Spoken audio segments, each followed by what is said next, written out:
Hey guys, welcome back to traders and ಇವತ್ತಿನ video stochastic indicator. ಈ stochastic indicator ಏನು ಅಂದರೆ ಇದೊಂದು ಮೊಮೆಂಟಮ್ ಇಂಡಿಕೇಟರ್ ಆಗಿರುತ್ತೆ. ಈ ಇಂಡಿಕೇಟರಿಂದ ನಾವು ಎಕ್ಸಾಕ್ಟ್ಲಿ ಎಲ್ಲಿ ಬೈ ಮತ್ತು ಸೆಲ್ ಮಾಡ್ಬೋದು ಅಂತ ಗೊತ್ತಾಗುತ್ತೆ. ಈ ಸ್ಟೊಕ್ಯಾಸ್ಟಿಕ್ ಇಂಡಿಕೇಟರ್ ಸೆಟ್ಟಿಂಗ್ಸ್ 20 ಮತ್ತು 80 ರೇಂಜಸ್ ಆಗಿರುತ್ತೆ. ಇದು 20 ರೇಂಜ್ ಮತ್ತು ಇದು 80 ರೇಂಜ್ ಆಗಿರುತ್ತೆ. ಈ 20 ರೇಂಜ್ಗಿಂತ ಬಿಲೋ ಕ್ರಾಸ್ ಓವರ್ ಆಯಿತು ಅಂದರೆ ಪ್ರೈಸು ಇದನ್ನು ನಾವು ಓವರ್ ಸೋಲ್ಡ್ ಅಂತ ಕರಿತೇವೆ.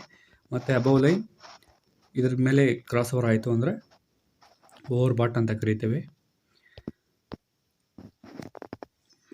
ನೋಡಿ, ಈ ಥರ ಬಿಲೋ 20 ಲೈನ್ ಕ್ರಾಸ್ ಆಗಿದ ತಕ್ಷಣ ನಾವು ಇಲ್ಲಿ ಪ್ರೈಸನ್ನ ನಾವು ಬೈ ಮಾಡ್ತೇವೆ. ಮತ್ತು ಅಬೌವ್ ಪ್ರೈಸ್ ಏನಾದರೂ ಮೊಮೆಂಟಮ್ ಏನಾದರೂ ಮೇಲೆ ಇತ್ತು ಅಂದರೆ ನಾವು ಅಲ್ಲಿ ಶಾರ್ಟ್ ಸೆಲ್ ಮಾಡ್ತೇವೆ. ಅಲ್ಲಿ ಈ ರೀತಿ ನಾವು ಈ ಸ್ಟೊಕ್ಯಾಸ್ಟಿಕ್ ಇಂಡಿಕೇಟರ್ನ ಯೂಸ್ ಮಾಡೋದ್ರಿಂದ ನಮ್ಮ ಟ್ರೇಡಿಂಗ್ ಸ್ಟೈಲ್ ಕೂಡ ಚೇಂಜ್ ಆಗುತ್ತೆ.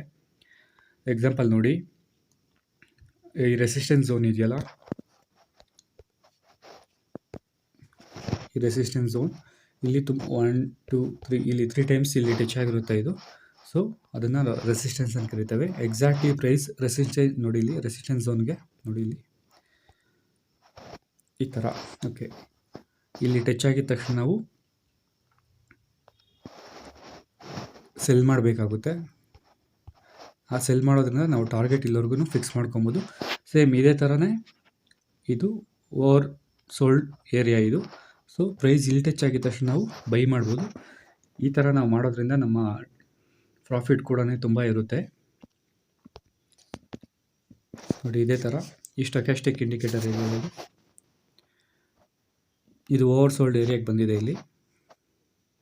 ಮತ್ತು ನಾವಿಲ್ಲಿ ಬೈ ಮಾಡಬೇಕಾಗುತ್ತೆ. ಪ್ರೈಸ್ ಮೂಮೆಂಟಮ್ ಈ ರೀತಿ ಇರುತ್ತೆ. ಈ ಥರ ನಾವು ಟ್ರೇಡಿಂಗ್ನ ಮಾಡೋದ್ರಿಂದ ನಾವು ತುಂಬಾ ಇನ್ಕಮ್ ಅಥವಾ ಪ್ರಾಫಿಟ್ ಎಕ್ಸ್ಪೆಕ್ಟ್ ಮಾಡ್ಬೋದಾಗಿದೆ ಇದರಲ್ಲಿ.